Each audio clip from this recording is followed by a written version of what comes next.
Estamos ahora con el congresista Marco Falconi. Él postula la reelección en la lista de Alianza para el Progreso con el número 1. Congresista, bienvenido.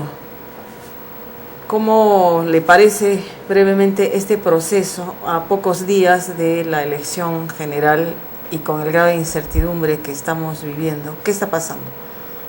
Bueno, lamentablemente el Jurado Nacional de Elecciones ha enturbiado el proceso a un grado máximo, responsabiliza al Congreso cuando las leyes realmente son claras y ellos ya habían establecido cuando hubo la no reelección, cuando se modifica la Constitución, que la ley aplicable era la ley que estaba vigente al momento de efectuar la convocatoria, lo cual eso es correcto, todo el mundo lo entiende. En este caso, para César Acuña se aplicó la nueva ley y para los demás postulantes no se aplicó. O sea, en su posición no debió aplicarse la nueva ley en este proceso, en ningún caso, y esperar otro proceso electoral. No era aplicable porque ya justamente cuando se hace la convocatoria a este proceso electoral estaba vigente la otra ley. Y ahí en el propio decreto supremo, el 085 del 2016, se establece que el marco legal es la Constitución, la ley orgánica del Jurado Nacional de Elecciones, la ley de elecciones y la ley para nombrar los representantes del Parlamento andino. Y el Jurado Nacional de Elecciones saca una resolución 7 días después, en la cual establece exactamente ese mismo marco legal, le agrega la ventanilla única, más el registro de deudores morosos alimenticios, más los reglamentos. Entonces, en ningún caso debió de aplicarse la 30414. El jurado efectivamente parece indefendible a estas alturas, pero también hay que reconocer que el Congreso se demoró demasiado en aprobar esta nueva ley, que además fue concertada, propuesta por los 3 organismos electorales y que parecía que podría haber una reforma interesante. Se socializó, hubo talleres en todo el país y el Congreso la aprobó muy tarde y parcialmente. Algunos dicen desvirtuando parte del espíritu que tenía esta nueva ley. ¿Usted qué dice? Bueno, no es cierto. Durante los 4 años, a nivel de la Comisión de Constitución como del Pleno, se ha venido debatiendo, pero es muy difícil ponerse de acuerdo en algunos temas. Por ejemplo, los partidos políticos quieren la eliminación del voto preferencial, que era básicamente la gran reforma electoral, ¿no? Los representantes de provincias evidentemente nos oponemos, porque finalmente de Lima van a señalar entre los candidatos para las provincias y van a ser limeños que no conocen nuestra realidad y finalmente, o sea, viene a ser una burla para el electorado. Entonces, por ejemplo, nosotros los provincianos nos oponíamos a la eliminación del voto preferencial. Entonces, esa ha sido, digamos, la gran propuesta de la gran reforma de todo el sistema electoral, de lo cual evidentemente era un absurdo. El otro tema era el financiamiento de los partidos políticos. Ellos quieren financiamiento solo para los partidos políticos, no para los movimientos regionales ni las organizaciones locales. Y la otra gran reforma que se les ocurrió era de que en las elecciones regionales y las municipales desaparezcan los partidos políticos, los movimientos regionales y desaparezcan las organizaciones locales. Los partidos. Solamente podían participar muy los partidos. Muy centralista, ¿no? Claro, entonces es por eso que, bueno, libramos una dura batalla. Soy miembro titular de la Comisión de Constitución, estuve en la comisión inclusive que presidió Javier de Canseco, y nos opusimos radicalmente a esas reformas que realmente, o sea, cada vez lo vuelven al país más centralista. Entonces, ¿de qué reforma estamos hablando? Ahora el Jurado de Elecciones ha dicho, de esta nueva ley yo voy a determinar qué es lo aplicable. Por ejemplo, ha dicho de que tratándose de las alianzas no va a funcionar lo de las valles. Nada, ningún porcentaje. ¿No era el 7% en alianza? Era en alianza por cada partido un 1% más. No, eso no vamos a aplicar. El Jurado Nacional de Elecciones ha hecho una especie ha hecho un ofrecimiento bien extraño, ¿no? Ha hecho, digamos, un ofrecimiento así bien populista. Por si acaso, a los partidos políticos que renuncien, no van a perder su inscripción. Esa es la razón por la cual los partidos políticos están renunciando. Entonces, el Jurado Nacional más bien ha promovido este tipo de renuncias, es una burla para el electorado. Ahora, esta actuación del jurado tan cuestionada, ¿le parece a usted producto de la casualidad, de factores externos, de ineptitud o de intereses? ¿Cómo lo interpreta? Mira, para mí hay una conjunción de todas las causales que tú has dicho realmente, ¿no? Porque no se explica, o sea, cómo se puede haber llevado un proceso tan mal. Si hubieran querido llevarlo tan mal, no lo hubieran hecho tan bien realmente, ¿no? Pues es una desgracia completa. Hasta la fecha, en la cédula de votación que ya está impresa y que ya está siendo entregada en algunos centros, resulta de que hay 15 partidos políticos. Actualmente solo quedan 10. Claro. Después del debate, con toda seguridad se van a retirar 4 o 5. O a 6. Entonces el elector va a estar en una confusión terrible porque no va a saber en primer lugar de esos 15 partidos cuáles están en carrera y cuáles no. Bueno, en resumen, ¿es salvable esta elección? Hay quienes quieren postergarla. Mira, de todas maneras yo creo que debe de llevarse a pesar de lo mal que ha sido conducida, y debe de llevarse porque sería bien grave. Esta es la primera vez en toda la historia del Perú que se llevaría a cabo la elección por cuarta vez, o sea, en forma consecutiva. Claro, lo cierto también es de que el presidente electo va a tener falta de legitimidad para gobernar. Problemas de legitimidad. ¿Y usted por qué postula nuevamente al Congreso? Por lo que me dice, su experiencia en el Congreso no ha sido tan fructífera. ¿Cómo la evalúa usted y en base a eso, por qué quiere volver al Congreso? Mira, para los abogados en líneas generales, en el Congreso hay 32 abogados. De los 32 abogados podríamos decir que solo hay 2 que ejercen. Medianamente Javier Bedoya y yo, que sí tengo un ejercicio muy amplio. Y entonces, para los abogados el ejercicio de la práctica parlamentaria es mucho más sencillo porque es legislar y es fiscalizar, ¿no? Que es una ventaja. Ya, para los abogados el trabajo parlamentario es como desenvolverse como un pez en el agua. Y adicionalmente la función más importante es la de representación en todos los parlamentos modernos del mundo. Producto de la función de representación, nosotros hemos conseguido 649 millones para obras en diferentes provincias y para aquí Arequipa mismo. La congresista Solórzano no va a estar muy de acuerdo con eso. Claro, es que no es en la parte práctica, no es que solo sea el congresista, ¿no? Porque, por ejemplo, te pongo el caso concreto de la carretera que une Castilla con Cayón, 273 millones. Esto, quien comenzó a apoyar e impulsar esto originalmente fui yo en 2011. Después se sumó Jaime Delgado, ¿no? Arequipeño, pero representante por Lima. Luego se sumó el Melgar, arequipeño, pero representante por Lima provincia, y después los congresistas de aquí, y finalmente también Yamila. Evidentemente es materialmente imposible que si un alcalde está pidiendo que se ejecute una obra, el congresista no puede hacer el expediente técnico, ¿no? Pero sí estamos para hacer las gestiones. Pero usted quiso renunciar, y bueno, aquí en algunos afiches de estos humorísticos se decía, parece que la vocación del doctor Falconi es la de postular. Bueno, ¿qué nueva postulación viene a ser esta? No, creo que es la quinta postulación. Pero mira, al final este es un caso bien especial, ¿no? Cuando tú eres político, siempre sucede lo mismo, que toda la militancia te dice, en este caso aquí en el gobierno regional había mucha ineficacia, mucha ineficiencia, mucha corrupción. Los militantes de Fuerza Arequipeña, más los simpatizantes, los ciudadanos y los amigos te dicen, mira, algo tenemos que hacer por Arequipa, pero nadie quiere hacer. Entonces siempre te dicen, hay que hacer algo por Arequipa.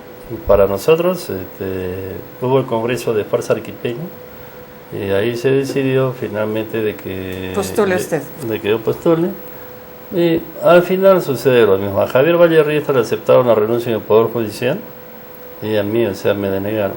En todas partes del mundo el Papa renuncia. El presidente de la República, supongamos, podría renunciar el presidente, sí, para ser alcalde de un distrito, vamos a poner de ejemplo Huaynaco. El gobernador, el consejero, todo puede renunciar menos el congresista. Pero había una norma específica para eso, ¿no? Existe la norma, pero la norma hay que entenderla dentro de una interpretación, digamos, normativa de concordancia, como se llama en la Constitución. O sea, esa norma fue incluida como una prerrogativa constitucional para evitar que el congresista sea extorsionado, amenazado, violentado para que renuncie, porque terminaba la dictadura. Esa es la razón. Pero si un congresista quisiera renunciar voluntariamente... Pero en todo caso, primero habría que modificar la norma, ¿no? De acuerdo a las circunstancias actuales, digamos. No hace falta que se modifique la norma, sino que hay que entenderla dentro del contexto constitucional, digamos, integralmente. Bien. ¿Por qué se alía esta vez con César Acuña? No ha sido una apuesta, digamos, ganadora por lo que ha ocurrido, ¿no? Lo cierto es de que, si bien es cierto, nosotros habíamos recibido invitaciones para hacer alianza con los otros partidos que están en campaña, como es el caso de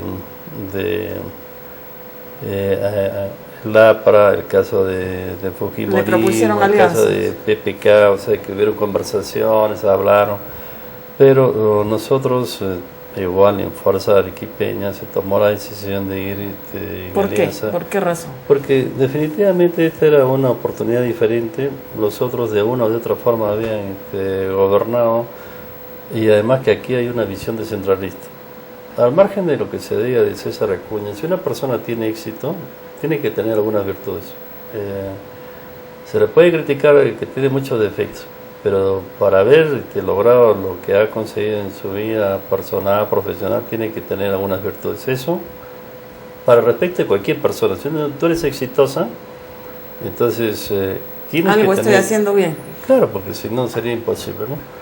Ahora, César Acuña había sido 2 veces congresista, 2 veces alcalde de Trujillo, presidente 8 años de la Asociación de Municipios del Perú, gobernador de La Libertad y aparte presidente de todos los gobernadores. Bueno, y él tenía una agenda o una propuesta descentralista, que me imagino es lo que ha llevado a muchos movimientos regionales y locales a hacer alianza con él, ¿no?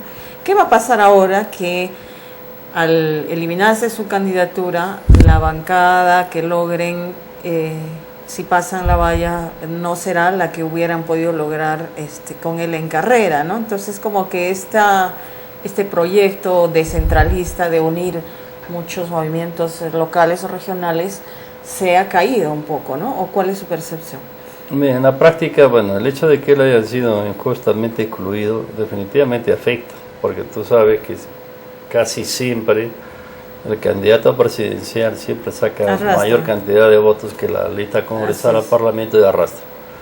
Pero bueno, según las proyecciones en las encuestas, probablemente Alianza por el Progreso tenga entre 12 o 15 hasta 16 congresistas.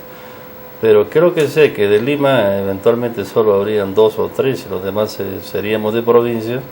Y que definitivamente nosotros creemos de que la descentralización no es un capricho de los provincianos, es un instrumento de desarrollo. Si cada vez seguimos centralizando más Lima va a tener mayor cantidad de problemas. Entonces, ¿cómo nosotros podemos hacer que los provincianos trabajen, se realicen en sus provincias? Dándole pues mejores condiciones de vida. Mira lo que está pasando. 6.200 millones de dólares para la línea 2 del metro. Y seguramente va a terminar en 20.000 millones. Y 0 para Arequipa, hasta el momento, claro, por ejemplo. Dentro, por ejemplo, del plan de gobierno de Alianza para el Progreso, estaba previsto la construcción de mini, pequeñas, medianas y grandes represas a todo lo largo del país. Ese es un problema fundamental. Mira, en esta campaña, yo te puedo asegurar que de 100 ciudadanos que hacen algún planteamiento concreto, hay 60, 70 que te dicen qué vamos a hacer con el agua, necesitamos una represa. Esto era materia de, vamos a ver, al margen, digamos, de quién resulte presidente, que se tomen las medidas necesarias. Tú sabes de que el 2025 es el punto de que la sequía más grande de toda la existencia de la humanidad. Va a ocurrir en 2025. 2025. Habría que prepararnos claro, para ello. Pero lo más grave, como siempre, el Perú ha resultado escogido, ¿no? Está el Perú, la India y Gran Bretaña, los 3 países que van a ser más afectados. Así es. Y sin embargo, ¿qué hacemos? Digamos, No estamos haciendo ¿qué hacemos los gobernantes?